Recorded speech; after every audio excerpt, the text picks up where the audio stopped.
Angibanike lokhu abantu abakufunayo. Moya Ngcwele. Thank you, Jesus.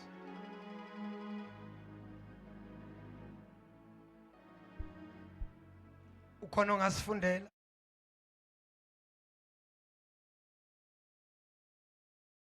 Mabekhona sicela baphakamisa izandla sibabingelele sibamukele.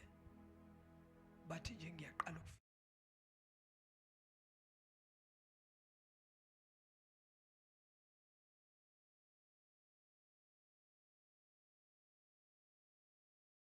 ukubusisa nawe. God bless you nonke. uNkulunkulu anibusise. Siyabonga amabandla amaningi angaka eGauteng ukuthi niwashiye nje wonke nje nivakashe kuleli lethu ibandla senisenze saba bakhulu kanti singabancinane nani nayibonela nje. Phindani futhi nibophe isandla uNkulunkulu egameni lenkosi. Nakho ungafundisa how ithimi shawu grey. Hayi cha abantwana bami nambe ngomoya. Hayi namba ngochoko.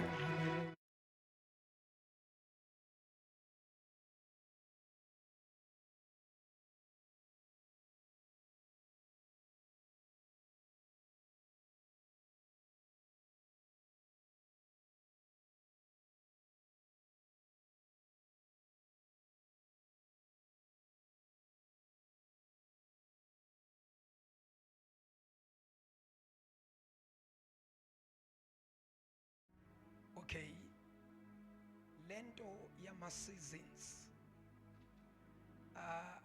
ibandla abazalwane abakayi understand kahle ukuthi when God introduces us into a new season kahle isho ukuthi lento, and how does the new season came, or how does the new season comes? Kubambeni number 1, uNkulunkulu ungumoya. God is a spirit. Ngicela ukuthi nikheshe this thing. God is a spirit. uNkulunkulu umisile ama seasons emhlabeni esiphila kuwo. Right now we are in the end of summer. Soon after Passover, after Passover kuzoqala ubusika. Already outside eJohannesburg yashasha ukuzwakala ukuthi iJoburg kanti yafana nomthatha. Already emthatha you can feel that cold ukuthi kuyaqala ukubanda manje. So now ngoba kuzongena iwinter, izodonsa iwinter, iphume iwinter, kungene isummer. Lama seasons kahle according to geography awu 4. There's summer, there's winter, there is autumn, there is spring. Autumn no spring kuba season that introduce the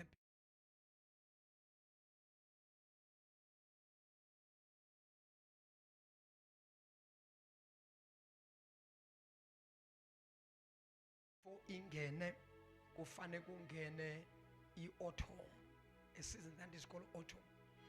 Autumn is the beginning of winter kodwa ingakangeni ngokuphelele iwinter kuqale kube autumn.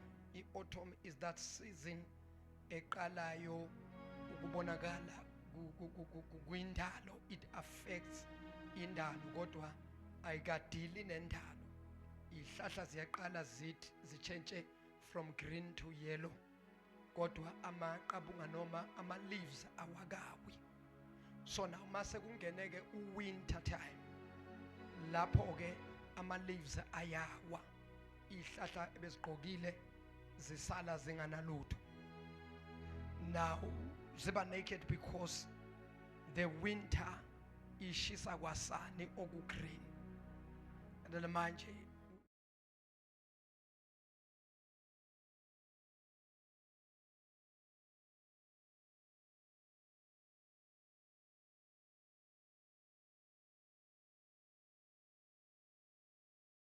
nokulihlaza okugreen. Yonke into beyigreen, iwinter ikhulula indalo ilokhu beyigqokile. Utshani buyakhulula buchange bube yellow noma bube brownish noma bube yellowish. Izihlahla amalokhuzana ayawa kusale nje inswazi. I-winter ke leyo izohamba ke i-winter nabantu abagulayo, abagula ngengqondo, abathakathiwe baba ngcono ke ngalesi sikhathi sewinter ngoba imithi iyafa ebusika. Bagula kakhulu abantu makuqala kuthwasa ihlobo. Ukugula kuma ngenyawo ngoba ihlobo limilisa konke bekade sekufile kuyaqala kube sekuyamila. Azoma abantu bangizwa na.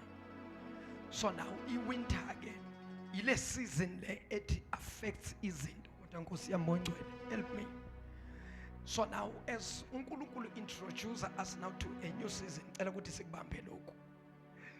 The physical seasons awafani nama spiritual seasons. Nekhona bazalwane.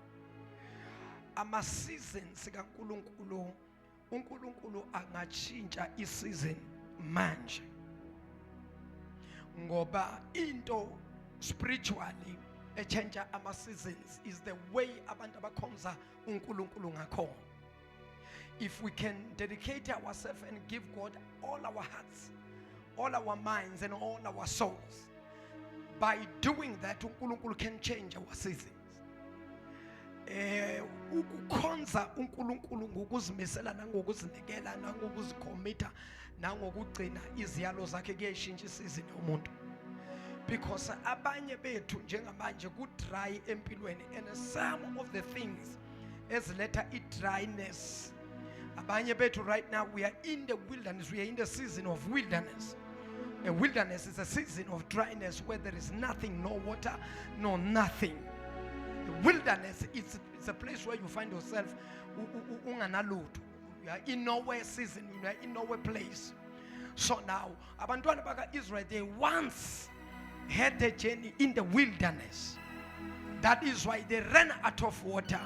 There was no food to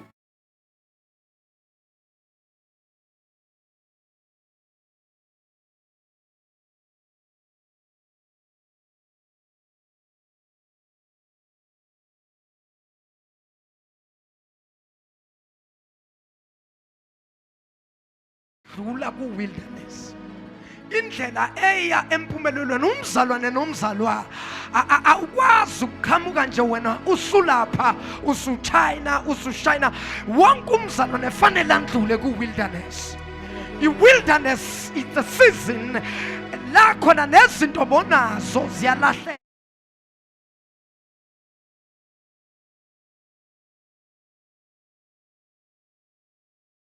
Moto nemizi bonayo kuyafika isikhathi idliwe imizi namabhizinisi nawo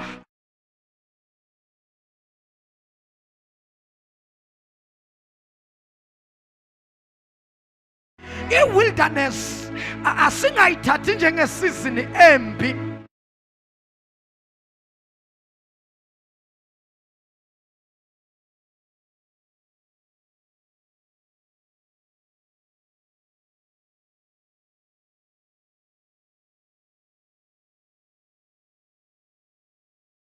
We go via wilderness because wilderness will teach you how to manage.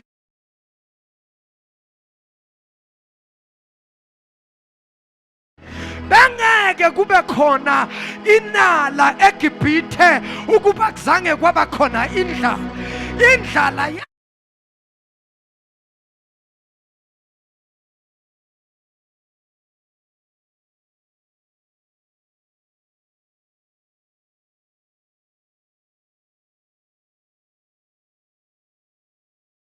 kwabiza ukuthi lokho abanako bakwazi ukubuthezela babeke and becounter because i-prophecy ithi kukhona inkomo ezisikhombisa ezinonile, kukhona inkomo ezisikhombisa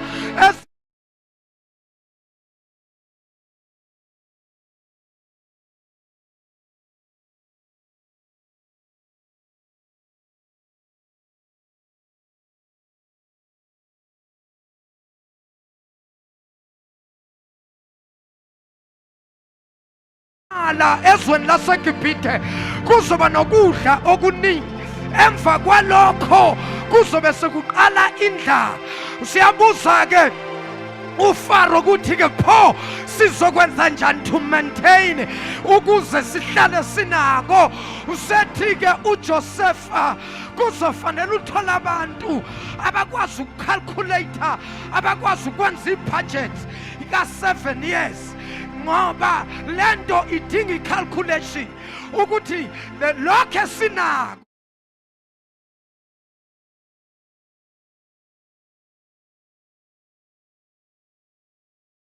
kuze kukwazi ukubamba u7 years. Usathi ke uFaro wabana bangasenzela lento. Uthi uJosepha mina ngazi ngokufika la eGibhithe wena uyabaza abantu kuthiwa kwakhisha isimemezelo kwafunwa abantu iGibhithe lonke still nama student angaleso sikhathi nama economist angaleso sikhathi nabo bonke abakwazi ukucalculate ama numbers. Akekho owakwazi ukumanage this thing up until etu Faro Josepha wena ngoba lento ibonwe uwe ayenziwe nguwe. We are in the season la khona abantu bazohluleka ukwenza izinto. People that will manage to do things. Umhlaba uzophelela ukuqonda nokwazi. Bafundile banako konke kodwa bangakwazi ukusolva izinto ezenzakala emhlabeni. Kusazofunwa abantu abahamba noThixo, abahamba noNkulunkulu. Kusazoba nenkinga emaparliament, kusazoba nenkinga emhlabeni.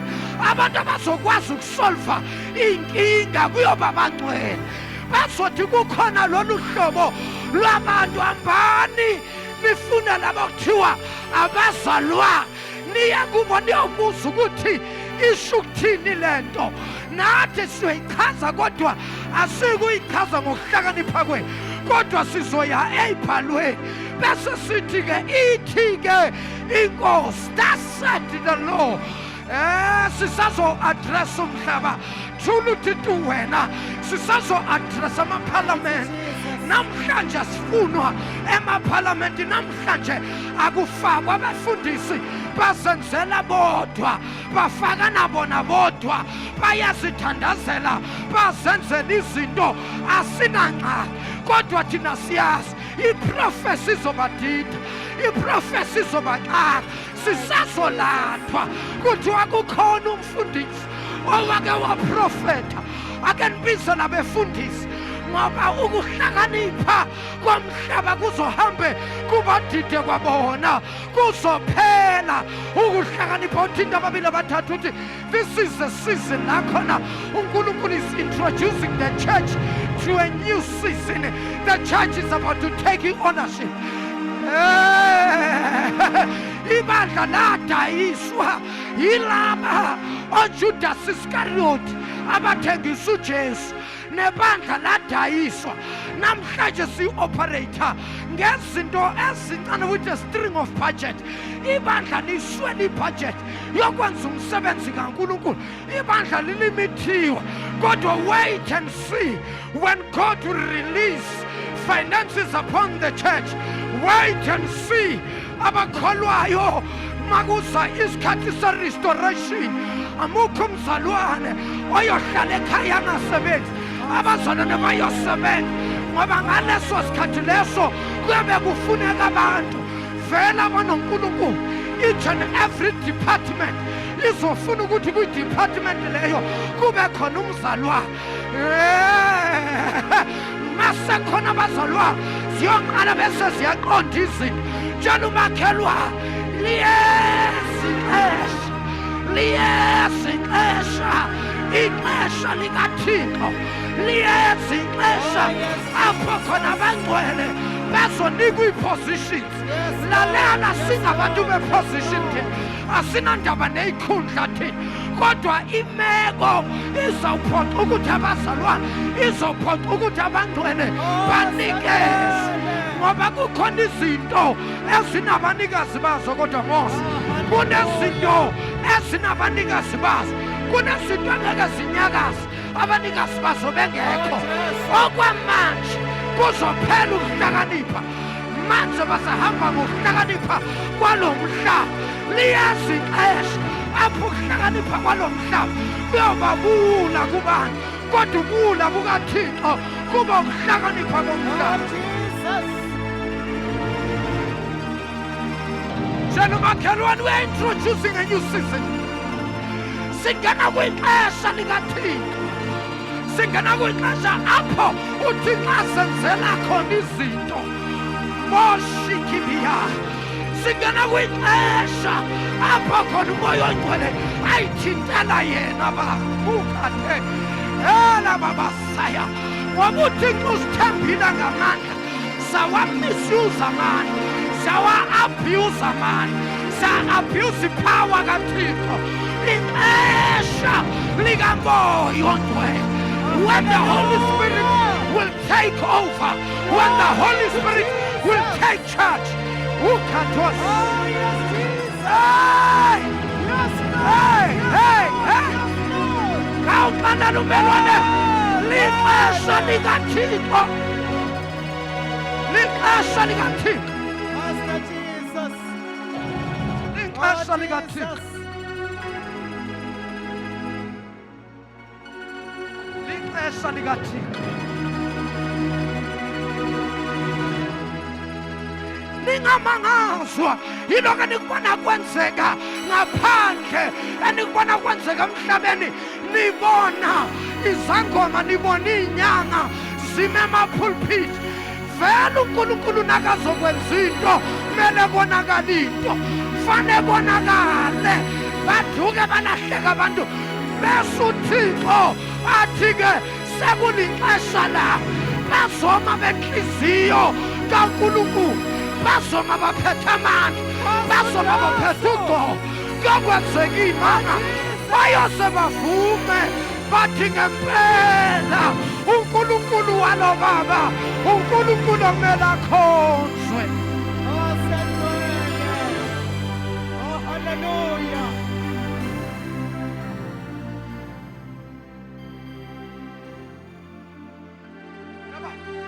Nabathanda ukuphulelwa sinankinga nabo, ngoba vele abantu bayathanda ukuzwa ngempilo zabo. Abahambe so that xa uThixo sekavusa abenhliziyo yakhe kuzawuvuma bona mlaba. Bathi yeyi, besicabanga ukuthi lo muntu uyazenza izinto, hayi khona kuma izinto zenzeka-ke manje, uma izinto zenze uThixo usazolibuyisa ibandla, basazovula, imvuselelo isazoba khona, ubhaphathiso kamoya oyingcwele usazoba khona. Thank you, Jesus. Thank you, Lord. Cela ukuthandaza, cela ukhuleka. Hey, ndiyaloyika lixesha singena kulo. Ndibona uThixo avusa iintwana ezincinci, bona uThixo avusa amantombazana. Master Jesus. Uyabuka ukuthi ukabani lo mntana uthetha into ezinje, umuvo bani into ethetha lo mntwana ayilingani naye. Liyeza ixesha likaThixo. Ladies and gentlemen, get ready, for God's time is just around the corner. God's time is just around the corner. It has been prophesied. The first prophet who prophesied about this time is Prophet Joel. Joel chapter number 2. In the last days, God will pour out His Spirit upon all flesh. Young men and young women, they will prophesy. These are the times of John the Baptist preparing the way for the Master. These are the time of Hezekiah, the times of refreshing. These are the times Barcelona of the Apostle preaching the gospel of Jesus.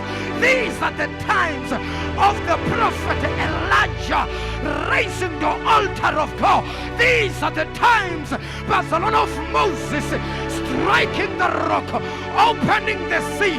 These are the times of John. These are the times of Elijah. These are the times of Hezekiah.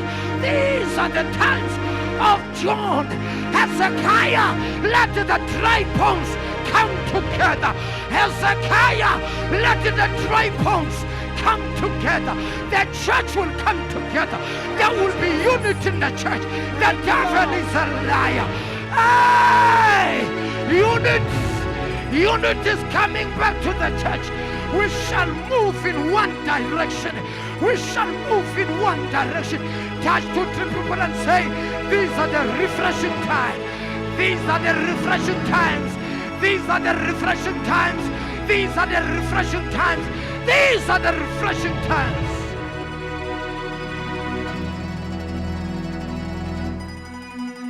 Konke kulungile. Konke kulungile. Wena kholwa. Kholwa konke kulungile.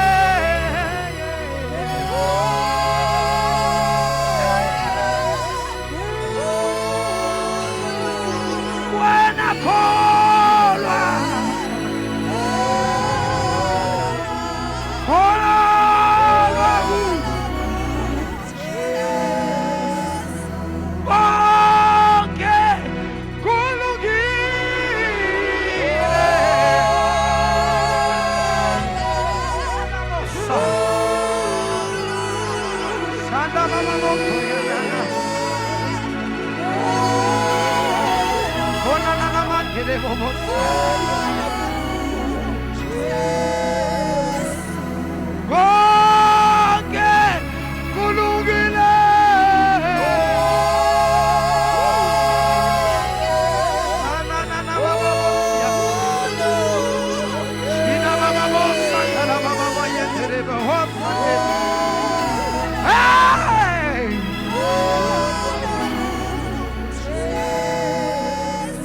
konke abantu ababili abathathu batshela ukuthi yashintsha lesizini. Liyatshintsha ixesha, liyatshintsha ixesha. Nangu uThixo adala okusha, nangu uNkulunkulu enza okusha. Abaningi bacaba ukuthi sahamba ngogcobo oludala, kanti sihamba ngogcobo olusha ngoba ugcobo likaNkulunkulu liyashintsha zikhathi zonke. From Moses, they were introduced to Joshua. Joshua was a young man. Fresh anointing was there. When people were expecting ukuthi izinto zizokwenziwa ngale ndlela, zashintsha izinto zenziwa ngenye indlela. Ixesha likaMose, uMose wamisa induku, ulwandle lavuleka, bawela abantwana bakwa-Israyeli. Ixesha lika-Eliya, u-Eliya khange amisa induku, kodwa u-Eliya washaya amanzi, ashaya amanzi avuleka phakathi. Ixesha likaYesu khange ashaya amanzi, khange abethe amanzi. uYesu wahamba phezu kwamanzi, wahamba phezu kwawo, wahamba phezu kwamanzi. Inkinga yayibhekana no-Israyeli kwakuwukuthi ulwandle luvalile, kwabiza ukuthi amisa induku. Mayamisa induku uMose, ulwandle lwahlukana phakathi, bawela abantwana bakwa-Israyeli. Kwaphinda futhi inkinga yayibhekana no-Eliya no-Elisha. Inkinga ka-Eliya no-Elisha, iJordani lalivalile, bafuna ukuya ngaphesheya, kodwa iJordani lalivalile. Kwasho ukuthi u-Eliya ngendlela uNkulunkulu wemthambisa ngakho, ngendlela begcotshwa ngakho, u-Eliya washaya amanzi, washaya amanzi ngemantle yakhe. Yayibona lento ukuthi iyamuva from the rod to the mantle. Angazi noma bazalwane bayayipick up na lento engikhuluma ngayo. uMose wamisa induku, wayimisa phezu kolwandle, ukuma kwanduku kwahlukanisa amanzi. Kodwa u-Eliya akadinganga ukumisa induku. u-Eliya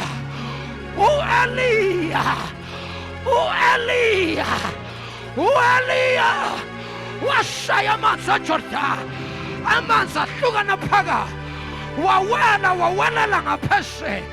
Uyayibona ukushintsha kwezinto, from the rod to the mantle, from the rod to the garment, from the rod to the mantle. We are living in a season where the mental is doing signs and wonders. Because someone,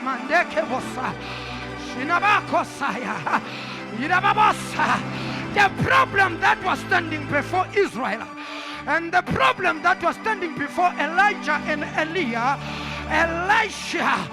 now we saw the power of God upon the man of God, Elijah. When Elijah took off his mantle,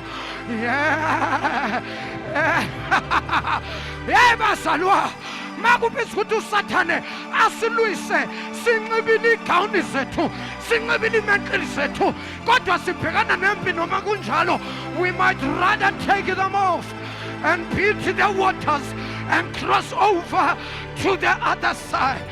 Elabosa enamakadosa elababosaya elababosha elababaha inababosa. I go to mentally, I go touch something. Take your scarf and take your towel. Take your jacket.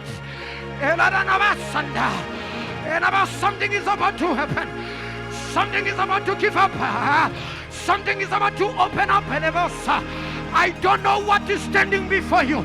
Get ready because God is about to do a new thing. Roll that garment. Roll that scarf.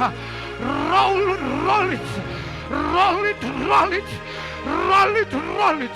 Because after this, your life will never be the same again.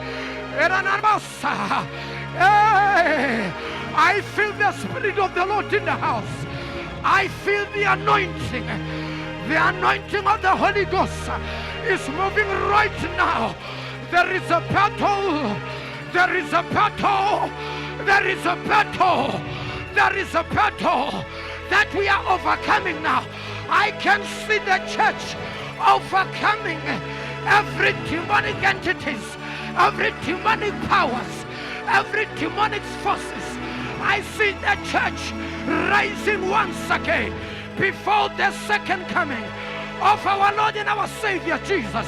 I see the church taking control. I see the church taking part. Lipasuta in the great revival that is coming. Get ready now. Get ready. Get ready. Get ready. Get ready. Get ready. Shoot. Shoot. Shoot. Shoot. Shoot.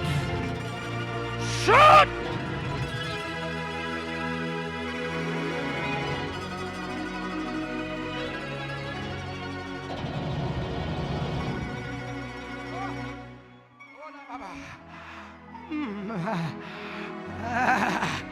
awuthinta babili abathathu batshela ukuthi asambi ngoqobo lakudala, samba ngoqobo olusha, ngoba uNkulunkulu wathi moves us from power to power, from victory to victory.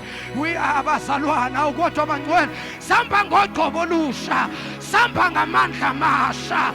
Oh hallelujah. Hey, inkazimulo singaphansi kwayo, inkazimulo entsha, bahamba ngaphansi kwenkazimulo endala. Utobhala kahle uma ngabe inkazimulo yaqala yenzima ngaliso, yavula ulwandle, yaveza amanzi ehlane, kangakanani inkazimulo entsha esamba ngayo.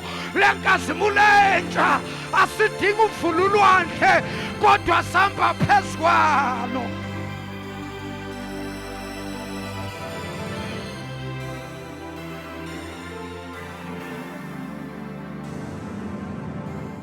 Awudumo lunko lwakho nenga simula yebudumo lunko lwakho nenga simula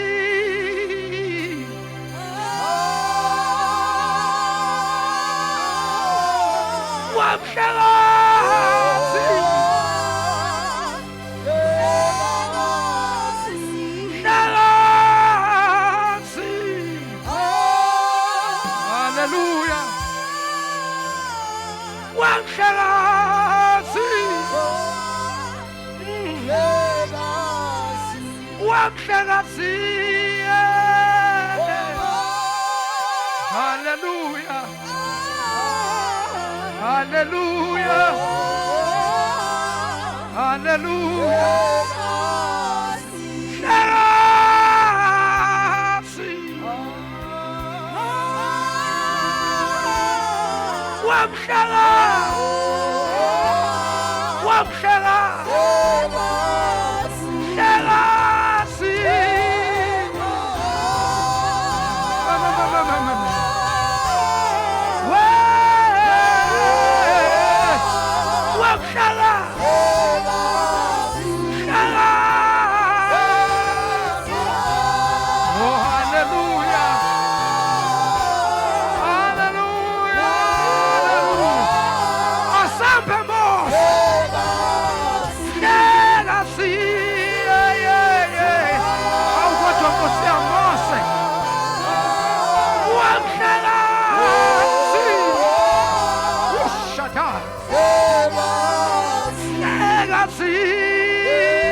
uNkulunkulu isandla esikhulu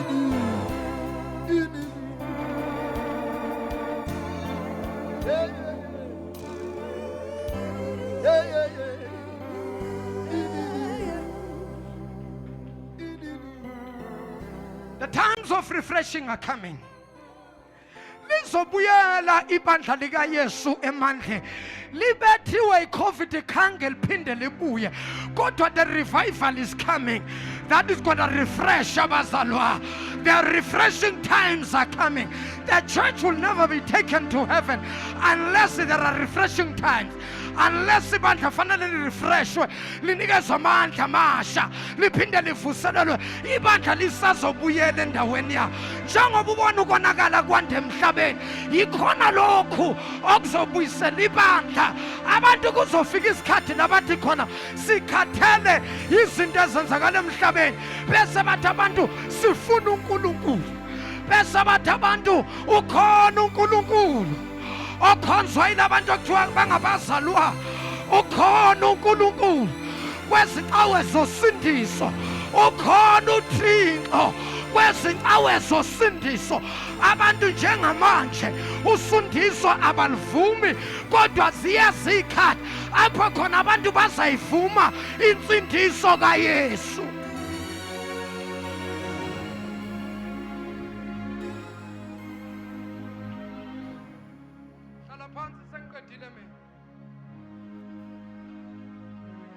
umhlobo wangu Yesu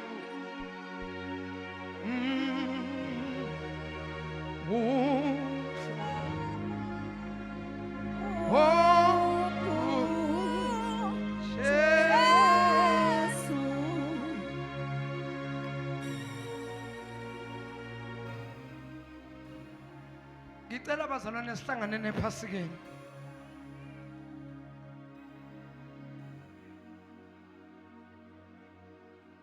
ngicela uze phasikeni uzimisele uzilungiselele ngoba into ezokwenziwa uNkulunkulu niyobuya ningawuvali umlomo ngezimangaliso zikaThixo khane imqhwabela isandla esikhulu Yesu namhlanje Oh, hallelujah.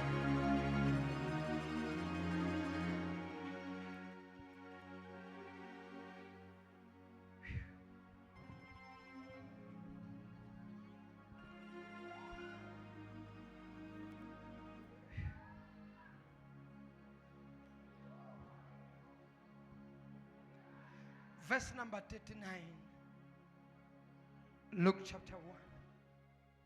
Wayeka amanye amavesi sesiyathandaza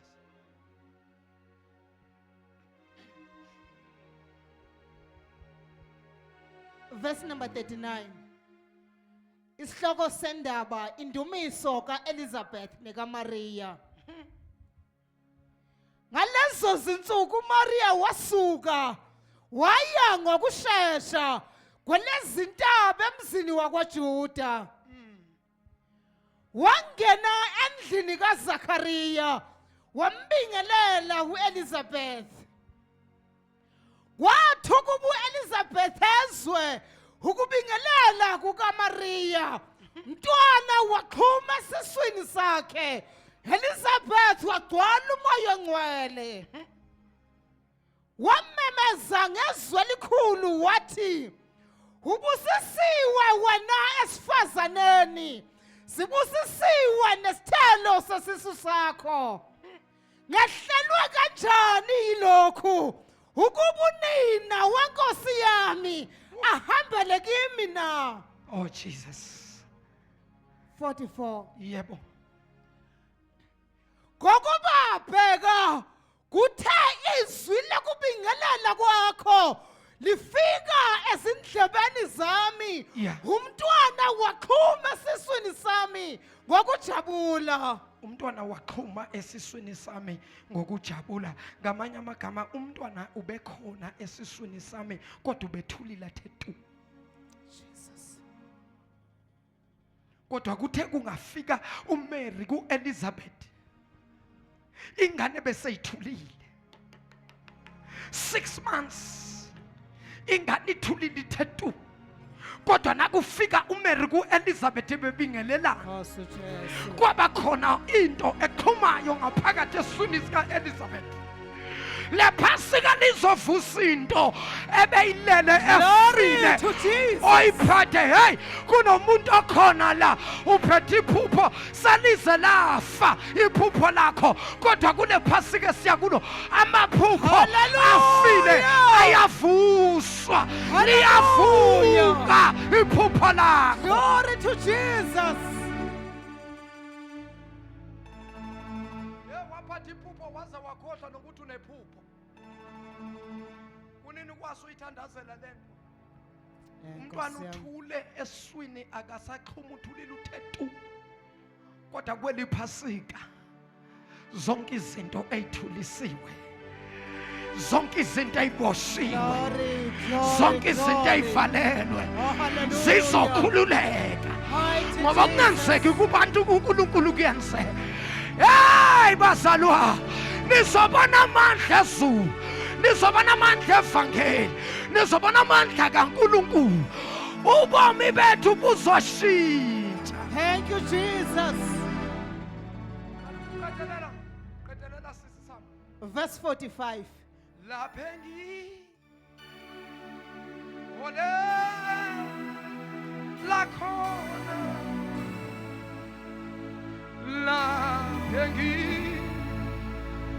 ole lakhona, laphengi ole lakhona.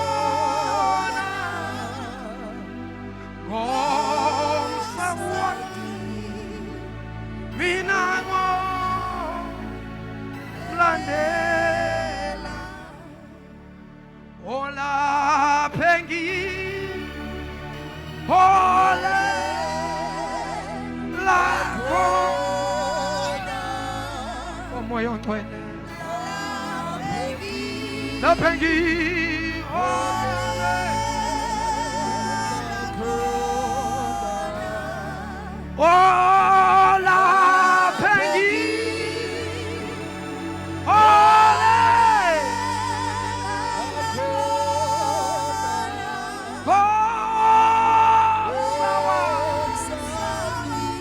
mina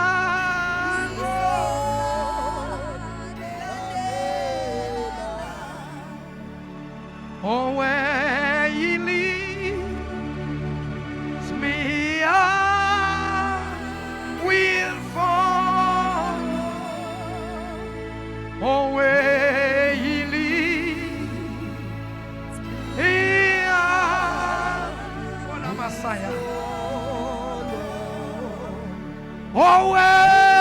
leads me, I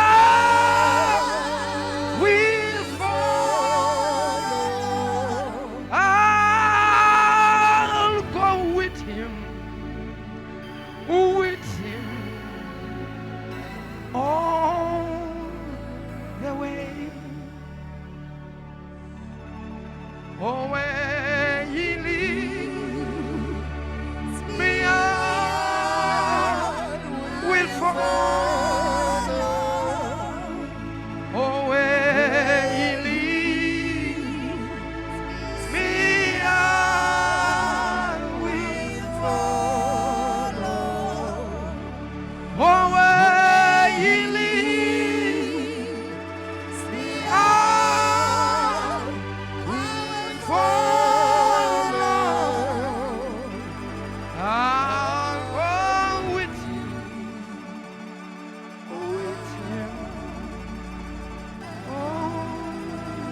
ngifuna siyothandaza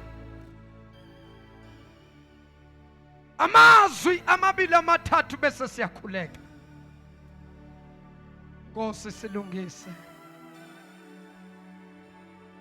usilungiselele isizini esingena kuyo.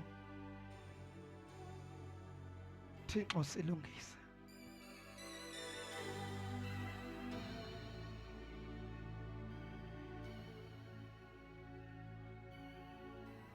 Silungise Thixo.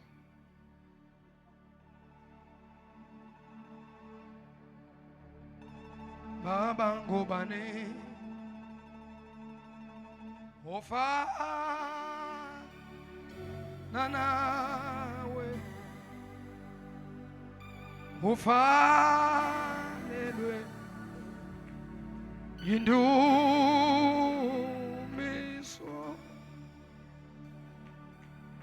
Baba ngubani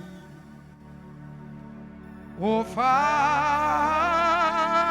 nawe, fanelwe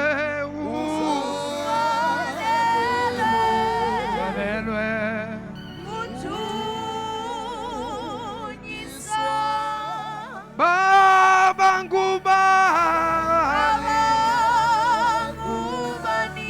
yabafana nawe,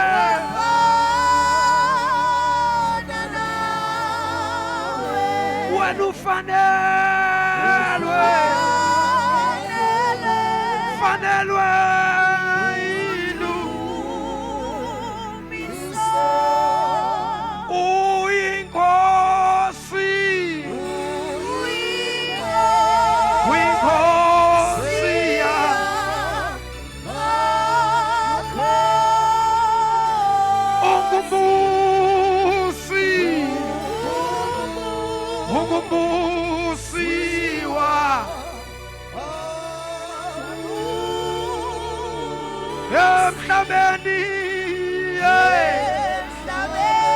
nasemazulwini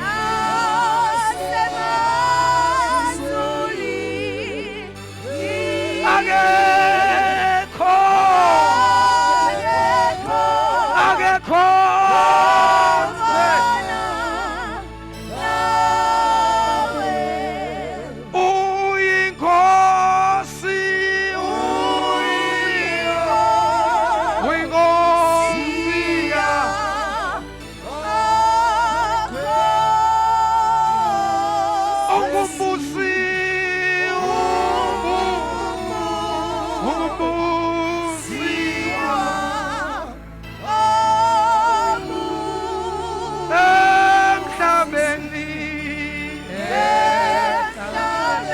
nasemazulwini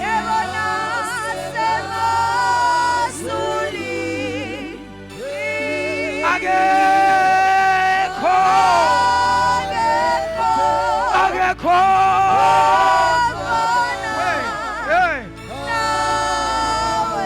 ake simshayele izandla ukhona phakathi kwethu. Qobeleni isandla esikhulu khona uThixo namhlanje. Akhona lawo mandla avusa uYesu ethuneni. Qobeleni isandla esikhulu. Oh, glory to Jesus.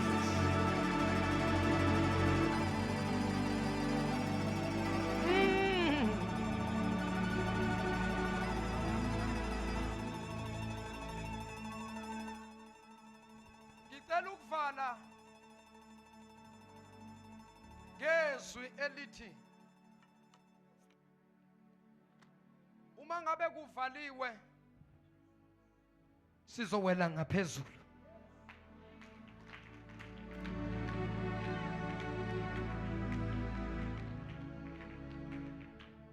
Ngiyazi ukuthi abantu abangangizwa kodwa ngicela niyibambe lento.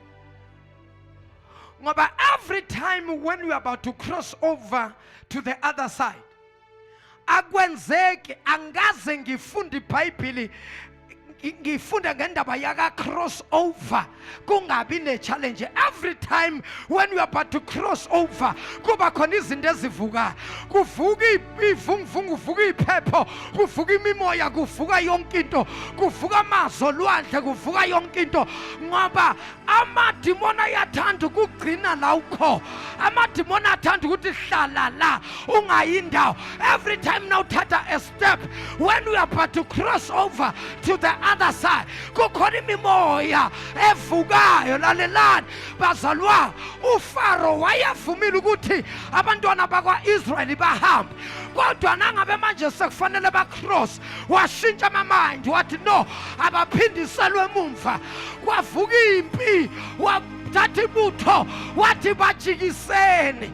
Kodwa ngizomemezela, uma uThixo senathe usikhululile, whom a son of man has set free, he is free indeed. Asisabuyele mumva.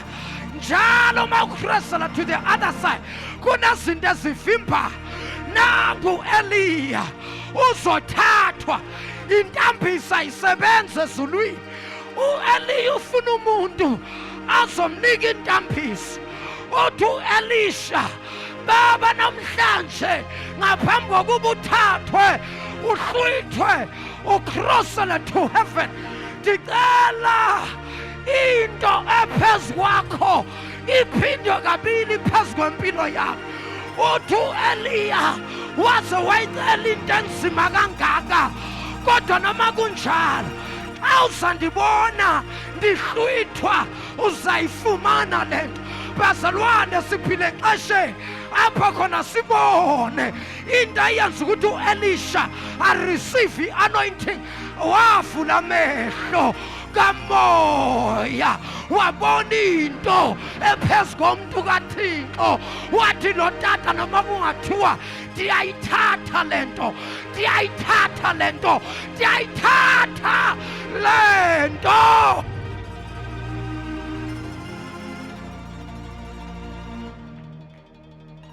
Sihlusha abantu abangayiboni into kaThixo noma ikhona endlini. Sihlusha ukuhamba nabantu bahambe nawe kodwa bangayiboni into uThixo ayibekile phezu kwakho. Bahlupheka abantu, basokola abantu, kanti kulula nje kumuntu kaNkulunkulu ukuthi go. May God bless you. Ushana mahosa ena makhodese lemosa, ngoba wena kunomuntu ofanele akhulume phezu kwempilo yakho.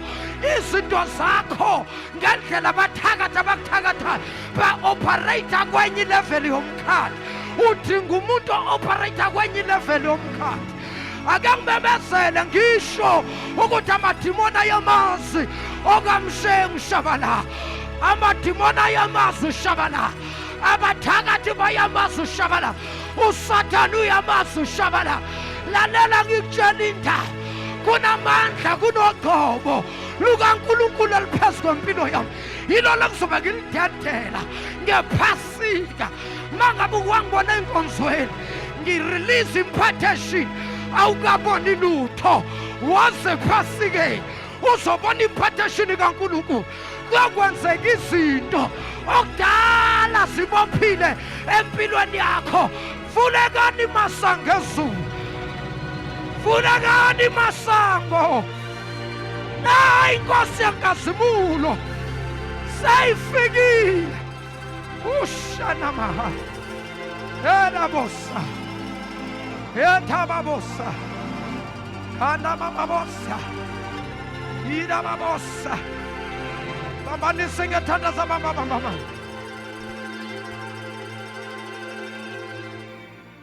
Mose ngicela ukuyikhuluma, ngicela ungayishumayeli le, ngoba ngifuna ukuthi wonke umuntu ayizwe. Akusibo bonke abantu abezwe intshumayelo. Abanye bayakuzwa uma ukhuluma, abanye bayakuzwa uma ushumayela. Bambani, u10 minutes mningi kakhulu.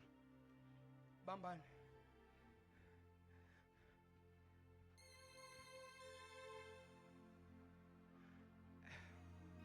Bambani bangcwele. As we are growing in the Lord, growing together as a new church, I'm also growing. There are things uNkulunkulu azirevelayo kimi, of which in many years I thought I know them. It is now that I've realized what I know some, I don't know some. You can't know everything. You can't be a jack of all trades. But there's one thing that I've realized lately, that uma uNkulunkulu ekusondeza kuye, akakusondezeli ukuthi uzwe ipresence yakhe kuphela, kodwa ukusondela kaThixo kumuntu kusondela nama teachings and revelations. There are revelations ebenginazo. Used to preach with the same revelations. But lately I've discovered that God has opened up new revelations concerning who is Jesus. It is now that I begin to understand that Jesus was not just a man.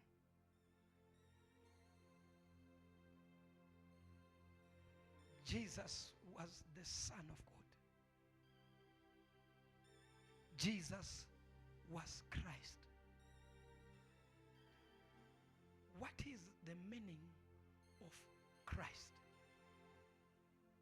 If the church can grab this revelation and understand who is Christ, it's another thing when Bartimaeus said to Jesus, Jesus, Son of David, have mercy on me. Jesus, Son of David, have mercy on me. Jesus, Son of Man, is another revelation. But Jesus, Son of God, is the highest revelation. To know and understand who is Christ.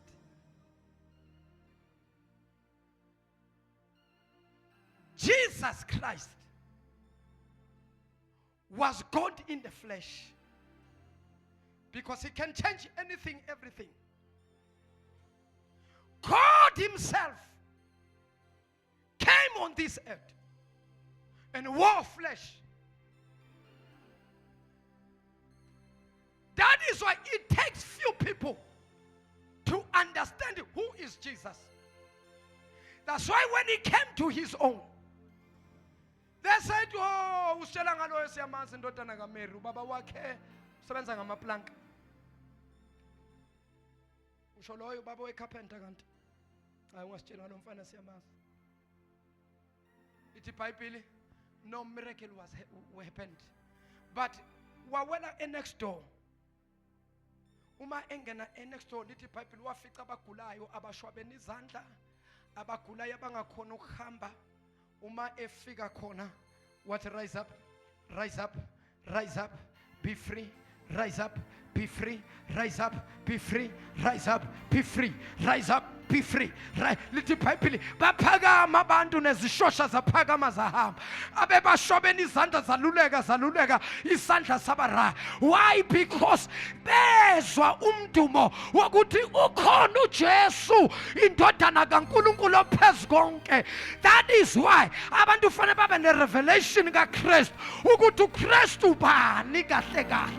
uKristu uNkulunkulu egqoka inyama bazalwa, uNkulunkulu ephila phakathi kwaba. That is why umprofeti uIsaiah ushilo wathi igama lakhe kuzothiwa uImmanuel. Emmanuel means God with us. Ngamanye amagama, Emmanuel is right here. Yilamakosaya inkinga yebandla alimazi lo phakathi kwethu. Ngivumelani ngimambule bese siyathandana.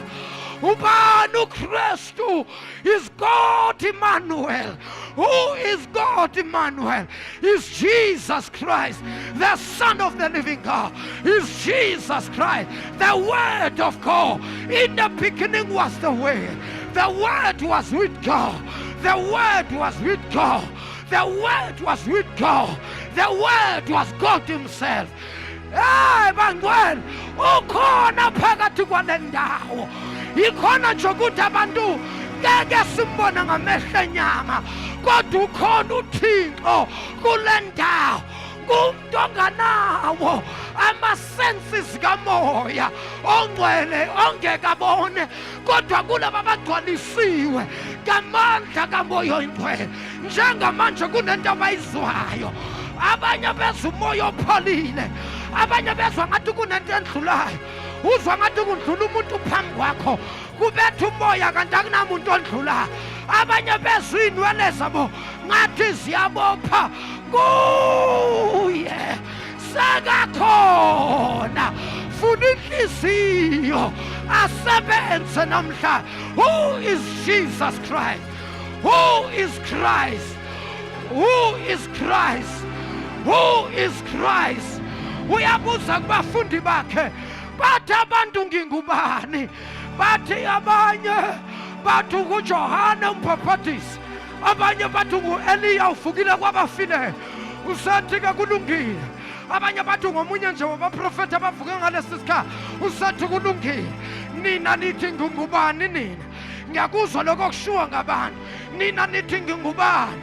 Amongst the 11, amongst the 12, akekho waphendula.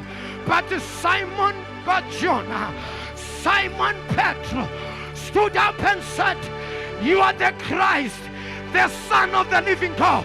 And Jesus said, wait, Peter, wait. Flesh and blood doesn't know this. Who told you? I know nobody can tell you this. It's only my Father who has revealed this to you. Uthi Petru wena unguJesu Kristu, indodana kaNkulunkulu. Uthi Petru wena ungogcotshiwe kaNkulunkulu. Ukuthi Jesus Christ, uthi you are the anointed one. Kusho ukuthini ukuthi the anointed one? Kusho ukuthini ukuthi umuntu ugcotshiwe? Ugoba luchaza ukuthi ayikho into umuntu ayikhulekela ingenzeki. Ugoba kusho ukuthi ayikho inkinga umuntu angakwahayi, kodwa Nkosi yami oyingcwele engane abagcotshiwe bagcotshwa uNkulunkulu, engane ney'nkinga zisolvwa uNkulunkulu esebenzisa ogcotshiwe. Namhlanje I prophesy, every mountain standing before you, every river, every ocean standing before you, in the name of Jesus, every mountain blocking your success, every mountain standing before you by the power and the anointing of the Holy Ghost, I command every mountain, I command every mountain, I command every rivers, I command every ocean in the name of Jesus to be removed, to be removed, to be removed. Uyawela, uyawela, uwelela ngapheshe, bayathanda bathakatha bathanda. You are crossing over, you are crossing over, you are crossing over. As we are getting together in this place, preparing ourselves for Passover. Lalela bazalwa, lenkonzo siyakuyo ibizwa ukuthi Passover. What is the meaning of Passover? Passover isho ukuthi when the angel of death, when sicknesses and disease, when poverty, when lacking, when everything that is evil comes against you, when they see the blood, they will pass over. Kawuthi pass over, pass over, pass over. Ukuthi pass over kusho ukuthi cross to the other side. Ngoba bonke abanegazi likaYesu, amadimoni nabathakathi, abaloya bakwazi ukumelana nabo. Ngoba ingilosi obumnyama nxa isiza ibona igazi likaYesu besithi pass over, pass over, pass over. Ngamanye amagama, we are entering a new season. Bye-bye. Old season, bye-bye. Old season, bye-bye. Old season, welcome. New season, welcome new season. I want to pass over. Pass over. Pass over. Pass over. Cross over.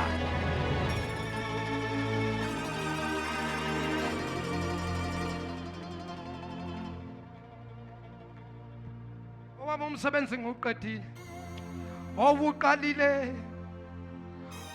umsebenzi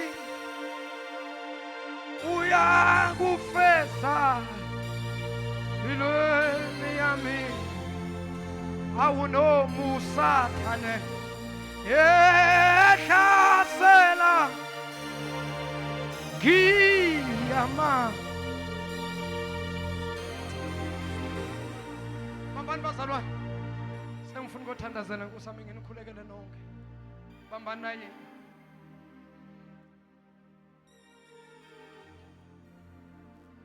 ingilosi kaNkulunkulu ifika kuMary ikhuluma ulimi lasezulwini uMary uyayizwa lento kodwa iyammangaza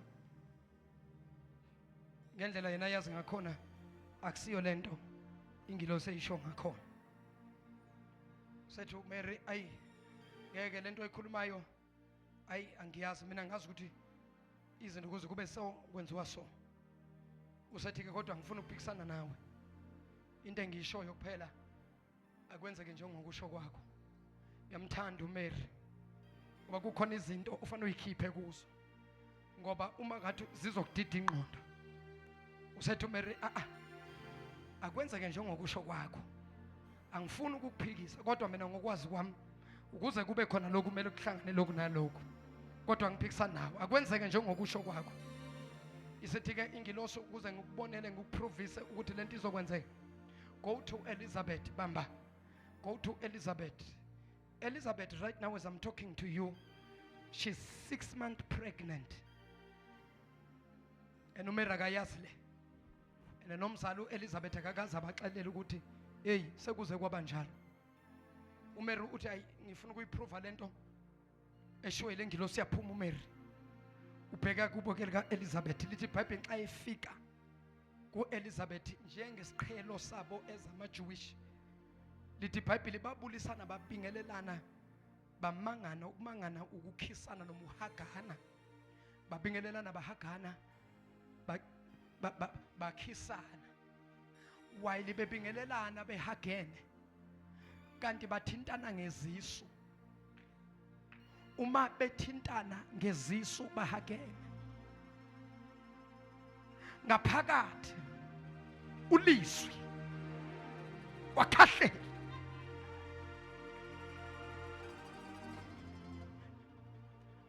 uElizabeth ujabulela uMary mzala ngisakwazi kodwa Nkosi yami mzala wami babambene bayabulisana omdala nomncane hey uMary akakabi pregnant kodwa izwe likhulunywa ingilosi already selidala into ngaphakathi kuMary kanti uGabriel ukhuluma nje ulizwi lo amkhulumayo wahlala ulizwi kwakungakahlala umntwana kwakuhlala izwi likaThixo elithethwe ingilosi kaThixo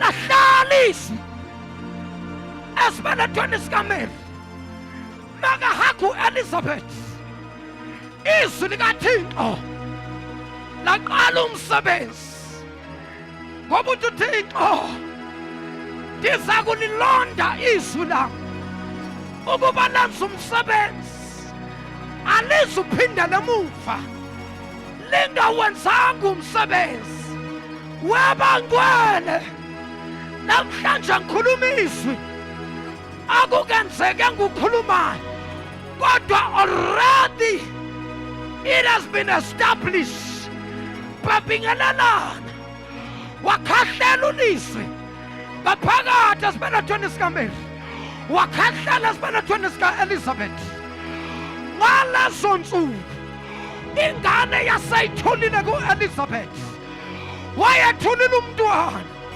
wakhahlela uJesu esesibelethweni sikaMary ekhahlela uJohana esesibelethweni sikaElizabeth ngoba uJohana umprofeti wokugcina ngaphambi kokuzala kaJesu wathi uJesu lalela Johana ungimoshela ixesha phuma ngoba ngikwazi ukufika wena ungakaphumi.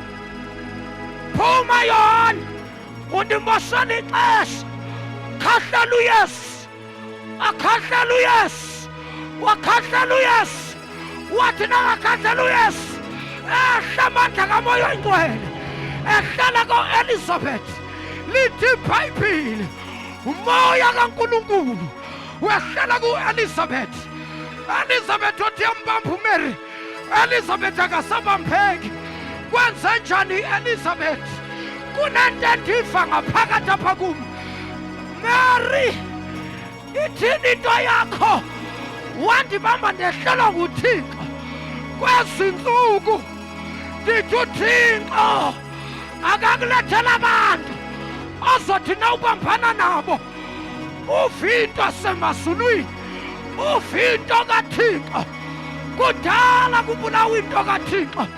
Iyavuka kweli Phasika, iyavuka kweli Phasika, iyavuka into ku-Elizabeth. Kanti kuvuka uJohane umbhabhadisi, khahlelwa nguYesu. Yesu, khahlela zonke izinto ebomini bami ezikhoza ama-delay. Khahlela Thixo, khahlela Thixo, khahlela the spirit of delay. Hey, khahlela, kawukhabe, khaba lento ekubophile, khaba ne-demon se-stagnation, khaba nomoya we-poverty, khaba nomoya ukhabe, khaba. Shaya izandla ufuna umlomo bese uyathandaza.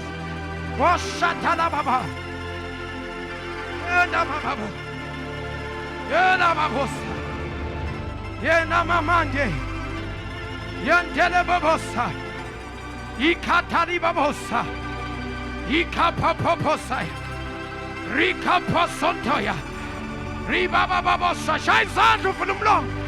Rikababa bondorobosa, yibaba baboseke, yirababa bosandaba, rabashanda, ikapapapapa, ikaposatekeya, rikatapapapa.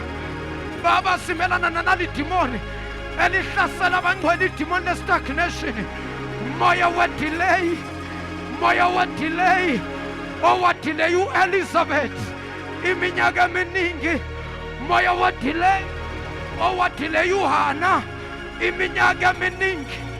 Khahlela Thixo, khahlela lo moya, khabe lo moya usuke phambi kwethu in the name of Jesus. Shaya izandla ubulala uThixo, khwaba isandla sakho ubulala uThixo.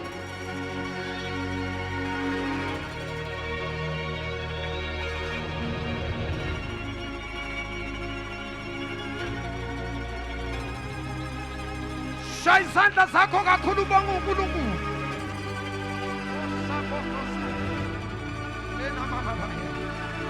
Thank you, Jesus. Thank you, Lord.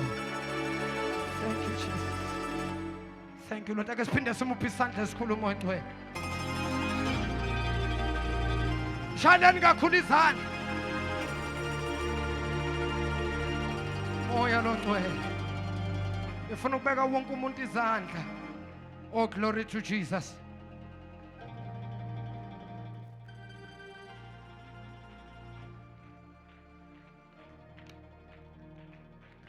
Phindeni imshale kakhulu izandla uNkulunkulu. Moya Oyingcwele, ikhona into engizwayo.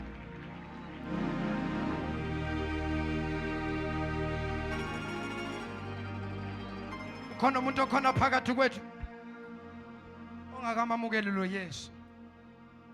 Awu Thixo, nakozinsuku usayisindisa imphefumulo. Khona umuntu okhona phakathi kwethu othi mfundisi, ingakaphumi le nkonzo ngiyacela uthandaze nami, ngiyamdinga uYesu ebomini bami. Cela uphamise isandla sakho mangabe ukhona la, mangabe sisindisiwe sonke. Simshayelisa, angibone isandla esiphakeme, angibone isandla esiphakeme,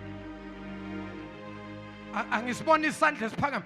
Ngicela bazalwane nishayele uNkulunkulu izandla ezinkulu ukuthi yonke imiphefumulo ela kule ndlu isindisiwe. Shaya isandla kakhulu.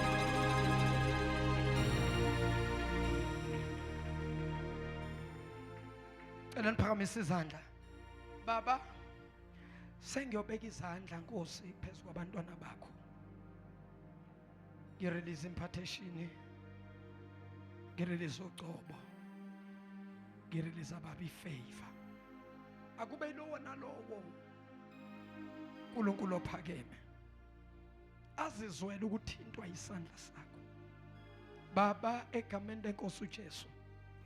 Abanye njengamanje uNkulunkulu wethu abanalutho bayahlanganisa Nkosi akuhlangane, kodwa after this message izinto ziyohlangana in the mighty name of Jesus. Baba wethu engcwele, abanye sebahlanganisile kodwa akuhambi kahle empilweni, kodwa after this Passover izinto zizohlangana in the mighty name of Jesus. Ngisawubeka izandla uNkulunkulu bathinte Nkosi ngesakhe isandla esinamandla in Jesus name. Ake simshayele izandla kakhulu, mshayeleni isandla kakhulu.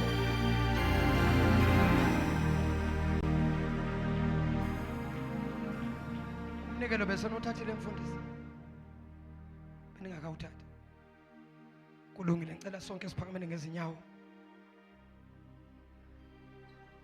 Angifuni ukuthi lamandla kaNkulunkulu engiwezwayo aze athi cool down. Ufuna ukunibeka izandla nje ngisawezwa. Abanye namhlanje babeka izandla kunezinto eziyoqaqeka kubo. There's a struggle, there's a confusion, there's a delay. Ongayiqondi nawe ukuthi kanti le delay engaka eyayo. Mamela, there's a delay. There's a delay. I'm sensing a spirit of delay. I don't know who's this person, but according to the scripture, SS Fondi, there was a delay with Elizabeth. Elizabeth bekufanele ngabe uYohane kade abelethwa. Kuze kwehla uThixo eboshiwe uElizabeth. Kwabiza ukuthi kwehla uThixo. uYesu nguye lo wayekhaba pha eswini sika Mary, ekhaba eswini sika Elizabeth, ekhaba indoda enguYohane iboshiwe. Wathi uYesu hayibo Yohane fanele kuphume wena qala, angikwazi mina ukuvela ungakavelwe, because according to the list of the prophets we are the last prophet before the birth of the Messiah. uYesu wafika wakhahlela, uElizabeth waqala wezwa into inyakaza. Ngamanye amagama abathakathi abazange badela ukumbopha, bambopha wadelaya wabethwa lixesha, selayibambile into babopha yona, bathi makukubeletha kona ngeke zakubona ngoba ukhulelwe wabreaka lento esibophile. Wathi ke kodwa ke bathi ke ukubeletha sozabeletha. uYesu kwabiza ukuthi ehle azokhaba uYohane. uElizabeth ubanjwa amandla nje akazi ukuthi there was a transformation ebeyisenzeka ngaphakathi. uYesu unikeza uYohane uqobo. Oh, glory to Jesus. Oh, hallelujah. That's why kuba bonke abapostoli uJohane uyena owambulela imfihlakalo yokuthi ulizwi wayekhona eqaleni. Ulizwi waye noNkulunkulu. Ulizwi waye nguNkulunkulu. uYohane wonke lo because wakhathelwa nguYesu. uYesu nakafika uthi kubo bonke abazalwe ngabesifazane akekho umprofeti omkhulu kwendlula uJohane. Usho ukuthini uYesu? Because kunendoda engumprofeti ekakhulekela izulu for 3.5 years langanethi izulu. Ngicabanga ukuthi yena umprofeti uthi uYesu no. uYohane nguyena umprofeti omkhulu kubo bonke ababelethiwe. Glory to Jesus. Why Yesu? Because wathola imfihlakalo yoku understand ulizwi ukuthi ungubani. That's why kuthiwa is the greatest prophet amongst the prophet. Ifuna ukubeka umuntu usandla wonke okhona, ngicela mzalwane ureceive lamandla kaThixo ngokukholwa. Hallelujah. Phakamisani izandla baba. Sengiyobeka uNkulunkulu izandla phezu kwabantwana bakho.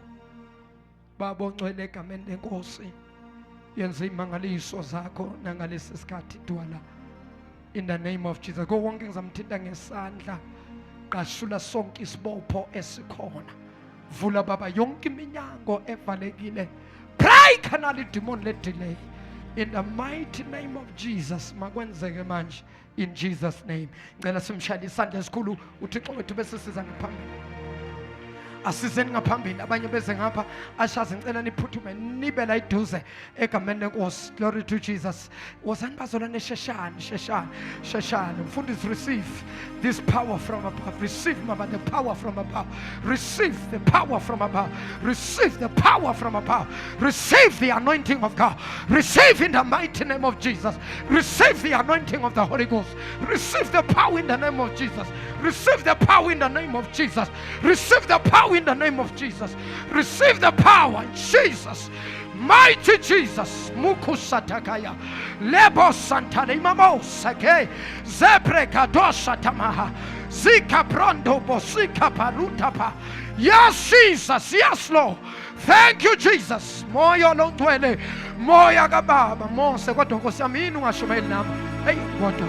Moyo ngwele. Thank you, Jesus. Okosaya libabosa. Ripapa shikapapa. Yantelemose teleya. Lekeposhikapapando. Thank you, Jesus. Thank you, Jesus. Thank you, Jesus. Yamugela ngokukholwa kuyenze. In the name of Jesus kuyenze. Ngegama lika Yesu kuyenze.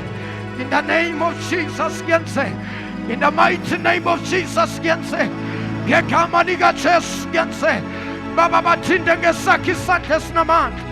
Egameni lika Jesu waseNazaretha, mlilo odlayo, mlilo oqothulayo, qothula zonke baba izinto eyikhoza amadile empilweni zabantwana bakho ngegama lika Jesu waseNazaretha. Baba ngiyayirelease impartation phezu kwabo. Baba ngiyayirelease ifavor yakho. Makwenzeke Thixo wethu, akuvuleke izinqango ezifanekile ngegama lenkosi uJesu. No more delay, no more delay. In the mighty name of Jesus. Mayivuleke Thixo wethu iminyango ngegama lika Yesu waseNazaretha. Makuvuleke uNkulunkulu, ayivuleke yonke iminyango. Vulani mazulu, nalifa, nalibandla. In the name of Jesus. Lo phetho umoya wama-delays, lo phetho umoya wama-delays, akuvuleke Thixo wethu, akuvuleke dwala lethu. In the name of Jesus. Azenzeke imangaliso ngegama lenkosi yethu Yesu, ngegama lika Yesu, ngegama lika Yesu, ngegama lika Yesu. Thank you, Jesus. Thank you, Holy Ghost. Thank you, Jesus. In the name of Jesus. Ngegama lika Yesu. Moyo ngcwele, moya kababa, moya weqiniso. Khulula baba sonke izibopho. Likhulule Thixo wethu ibandla la. Ngegama lika Yesu. Kurabasontabaya. Rikatelemos. Baba wethu oyingcwele. Siyambusisa Nkosi nangomntwana. Baba unamandla, sikhuluma isibusiso phezu kwakhe. Sibreak inqalekiso zendlu kababa. Sibreak inqalekiso zendlu kamama. Baba wethu namandla, siyamdedicate, simnikele esandleni sakho. Makakhule ngaphansi kwesakhe isandla ngegama lenkosi uJesu Kristu ophilileyo. Moya ongcwele siyabonga. In the mighty name of Jesus. Sithi usuku lonke Thixo wethu malube ngolwakho egameni elingaphezu kwamagama. Siyabonga dwala lethu. In the mighty name of Jesus. Rikataripa rimanto bobo shatapapa rekatele bobo satebe ikapando bositapa. Thank you, sondelani kimi kuramanto bosaya repeya ikaboya yantelemo shatekeya sikatali babosa repepeya kutakaya ripapapa sotapa zenteke moshata ilababosa telebebosa. Thank you, Jesus. Thank you, Jesus. Thank you, Jesus. In the mighty name of Jesus. Baba siyabonga. Sikhulakani protection inkosi phezu kwabantwana bakho basazothatha uhambo olubheke eThekwini. uNkulunkulu lihlehlisa zonke izingozi, lihlehlisa yonke imimoya ngamandla nangegunya likaMoya Ongcwele. Izingozi emigwaqweni Baba wethu namandla kifafazika lika Jesu. Every spirit shall pass by in the name of Jesus. Every demon shall pass in the name of Jesus. Baba wethu namandla ingqondo ezothwala abantu amabhasi ezincane nezinkulu amabhanoyi uNkulunkulu wethu. Baba sikhulekela iprotection yakho, Baba sikhuselo lwakho, Baba wethu ingcwele. Yonke imimoya yama delays, yonke imimoya yama accident, zonke izingozi azizukusondela kubo. Baba ngiyathandaza egameni lika Jesu, bafihle uNkulunkulu ngaphansi kwesandla sakho egameni lika Jesu. Lonke baba uhlobo lamadimoni, yonke imimoya Baba wethu ingcwele ezobe ibalandile emgwaqeni emikhulu, Baba wethu ingcwele egameni lika Jesu siyayibopha, siyayihlulekisa, sithi ayinagunya Baba kayinasabelo. In the mighty name of Jesus sikholwa izwi lakho elithi kasikho isikhali esiloliwe salolelwa thina esiyophumelela dwala. In Jesus name, in Jesus name, in Jesus name, in Jesus name, I bind every accident, every plan of the devil. I command, Father, every demon assigned to cause accident, ipasali yothwala abantu, Baba ngiyalikhava ngomlilo, Baba ngiyalikhava ngomlilo, Baba ngiyalikhava ngomlilo, Baba ngiyalikhava ngegazi. Ingqondo ezothwala abantu, imoto ezothwala abantu, naligazi lika Jesu, naligazi uNkulunkulu phezu kwazo zonke inqola. Baba wethu ingcwele amabhanoyi yothwala abantu, naligazi phezu kwamabhanoyi. Umoya wamadelay siyawubopha, abayi kudileya, bayohamba baze bayofika la baya khona egameni lika Jesu. There won't be any breakdown in the name of Jesus. I bind every demon, I bind every spirit in the name of Jesus. I speak the blood of Jesus upon their lives in the name of Jesus. I speak your grace and your mercy. Surely goodness and mercy shall follow us all the days of our lives. We shall dwell in your house. Exalt your holy name. In Jesus' name we pray. Amen and amen.